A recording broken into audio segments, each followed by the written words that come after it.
Nuevo escándalo familiar de Pedro Sánchez. Y esta vez no ha sido ni la mujer ni el hermano. Esta vez ha sido el padre. Otra vez. Recordad que cuando Nadia Calviño era ministra de Economía, le subvencionaron con más de 700.000 euros. Y en este caso concreto es como poco corrupción y como mucho ocultar información a la ciudadanía. Este señor no puede estar ni un minuto más en el poder. Pero ¿qué es lo que ha pasado? ¿Qué más escándalos ha habido con el padre de Sánchez? ¿Qué polémicas están relacionadas con Nadia Calviño, que es quien estaba como ministra cuando Sánchez, padre, se benefició a espaldas de los españoles? Pues eso es lo que vamos a ver hoy, y lo compararemos con cómo obró Marisú Montero cuando el beneficiado no era el padre sino el hermano de Sánchez. La noticia en cuestión es la siguiente. El ICO oculta el estado de los 11 créditos que recibió la empresa ligada al padre de Sánchez. Si no hicieron nada mal, ¿por qué lo esconden? Oye, qué fácil es que te den ayudas cuando eres familia de.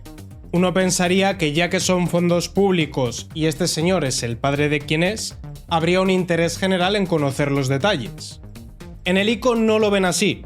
En el ICO dicen que es información confidencial y que por ende tiene que estar protegida. Digo yo que ya que son 11 créditos en total entregados al padre de Sánchez, algo tendrán que decir. Sobre todo ya que los impuestos los hemos pagado nosotros y estos fondos son públicos. Ya sabéis que los impuestos son para sanidad, educación, carreteras y los negocios del entorno de Sánchez. Del entorno de Sánchez y de Nadia Calviño, pero a eso ya llegaremos. ¿Pero qué más excusas han dado para mantener esta opacidad? Ninguna, solo eso. Y no podemos saber si los créditos han sido devueltos, si están en mora, si han sido condonados. No podemos saber absolutamente nada porque para eso es el padre, el padrísimo de quien es.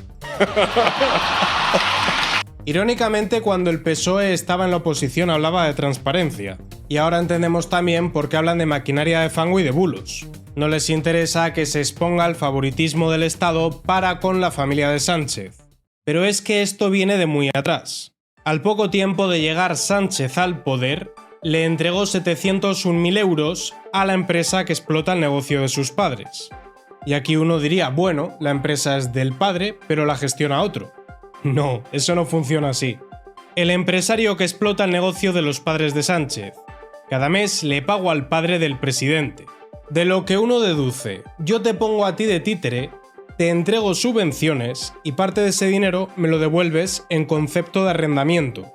Si la empresa quiebra por no recibir subvenciones, no tiene nada que entregar. Y adivinad cuál fue la justificación para todas estas subvenciones. La misma justificación que emplearon para rescatar a Air Europa y para crear la trama del caso Koldo. Unas supuestas pérdidas por el confinamiento inconstitucional. Y el padre de Sánchez había firmado traspasar el negocio al poco tiempo de que Sánchez hiciese la moción de censura. Pero es que en el registro mercantil él seguía figurando como propietario y, como hemos visto, el gestor se lo sigue pagando. Pero el caso es más escabroso cuando metemos la figura de Nadia Calviño, que llegaremos. Nuevamente aquí existe opacidad porque no se puede saber qué cantidad le estaba pagando al padre de Sánchez. Además de todo esto, se dedicaba a hacer donaciones a sus hijos. Concretamente, hace 2 años le ingresó a David Azagra, el hermano de Sánchez, la cantidad de 240.000 euros. El hermano de Sánchez, que está imputado en un cargo que le crearon ad hoc y que disparó su patrimonio multiplicándolo por 10. Y tributando en Portugal, en Elvas, donde la trama Koldo. Y aquí la agencia tributaria no hizo nada. ¿A qué nos recuerda esto? A los créditos ICO y su opacidad. Un hombre dispara su patrimonio de 200.000 a casi 2 millones tributando en Portugal, pero contratado por la administración pública, y a nadie se le ocurre investigar. Por cierto, volviendo a Playboy, la empresa del padre de Sánchez, contrataba gente sin darles la formación adecuada y una trabajadora se lesionó con una cortadora térmica. Y parece ser que ya en la época de Felipe González estuvo involucrado en alguna irregularidad en el Teatro Real. De hecho, el padre de Sánchez está denunciado por manos limpias por presuntas subvenciones fraudulentas. ¿Y qué tendrá que ver Nadia Calviño en todo este asunto, aparte de que el ICO dependía de ella? Bueno, pues si hemos hablado del padre de Sánchez en la época de Felipe González, es por aquí por donde hay que empezar. El padre de Calviño es dueño de un hotel cuya firma explotadora recibió 13,5 millones del ICO. Vaya. Parece que el ICO está para dar subvenciones a los socialistas. Y es que el padre de Calviño viene de la época de Felipe. Los pelotazos de José María Calviño, el padre de Nadia. Él había sido director general de Radiotelevisión Española. Ya sabéis que al PSOE le interesa controlar el relato. Él sonaba como ministro, pero prefirió tener un perfil más bajo y se dedicó a dar pelotazos. Construir vivienda social no, pero construir vivienda para ellos eso sí. Mirad los chalets de Ábalos, o las mansiones de Zapatero. En el mar de Chiclana estuvo construyendo, y el detalle es que la alcaldía era del PSOE.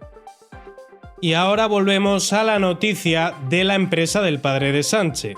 Sánchez se vio en Roma con la hermana del empresario que explota la empresa de sus padres. ¿Y qué pinta Nadia Calviño en todo esto? Adivinad a quién se llevó Sánchez. Con Sánchez viajó una amplia comitiva en la que se incluía la vicepresidenta Nadia Calviño, Begoña Gómez y otros cargos. Es decir, Sánchez y Nadia Calviño, de quien depende el ICO, bueno, ya no, dependía en aquel momento, se reúnen a puerta cerrada en un despacho en Roma donde es imposible saber de qué han hablado y de repente comienzan a llover las subvenciones. Tanto al padre de Sánchez como al padre de la propia Nadia Calviño. Y es que Nadia Calviño se las trae, ha salido a su progenitor, de tal palo tal astilla.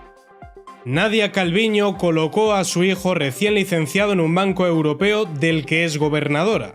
Los chavales españoles tienen que emigrar al extranjero porque están más que capacitados ya que no hay trabajo para ellos, pero si tienes padrino entonces te colocan. La gran familia Calviño, la vicepresidenta, colocó a su hijo en un banco público de cuyo directorio forma parte.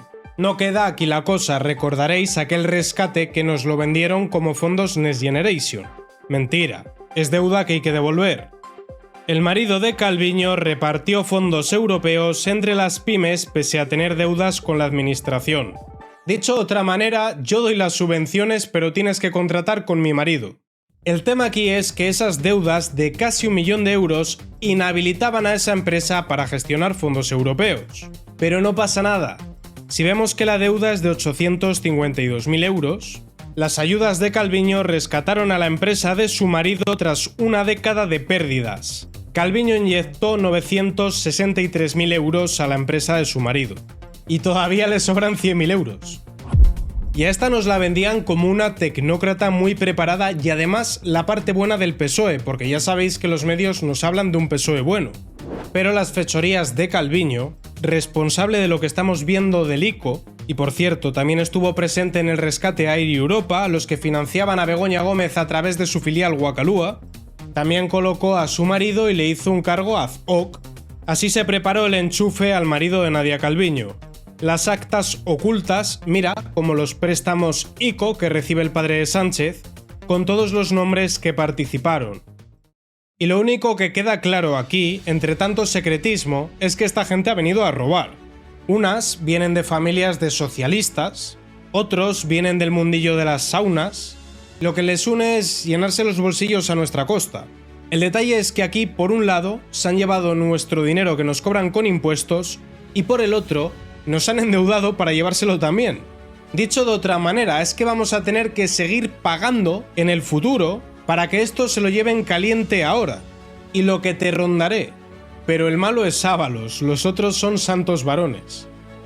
Sánchez dimisión, Begoña a prisión y que devuelvan lo robado, porque a esta gentuza hay que echarla del poder a gorrazos o como sea. Y lo malo no es solo lo que roban, que también, que ya de por sí es lo suficientemente grave. Lo malo es todo lo que hacen para allanarse el camino y poder robar de esta manera. Se han cargado la separación de poderes, ponen en peligro la libertad de prensa, la unidad territorial, ceden nuestra soberanía a la Unión Europea, a las comunidades autónomas, anteponen los intereses de Marruecos a los de España. Ya está bien. Mira que era difícil, porque los antecedentes eran malos, pero nunca ha habido un gobierno tan nefasto como este. Y Nadia Calviño, en lugar de rendir cuentas ante los españoles, colocada en el Banco Europeo de Inversión, que además para que se lleve ese puesto tuvimos que ceder los españoles. Pero la Unión Europea no es mejor que España. A ver por qué se creen que consienten todo lo que están consintiendo. Y mientras los medios, que son vasos comunicantes del bipartidismo, en lugar de informar sobre esto, nos dicen que el peligro para España es Donald Trump. Los enemigos de España son españoles, los tenemos en el gobierno. Y mientras los españoles perdemos poder adquisitivo, vemos que, por ejemplo, la empresa del padre de Sánchez multiplica por 2,1 sus ingresos, claro, por subvenciones. Así que tenemos que espabilar, llamar a las cosas por su nombre, los que están en el poder son ladrones y parásitos, y concienciarnos para echarles del poder de una puñetera vez. Lince TV, Política y Noticias.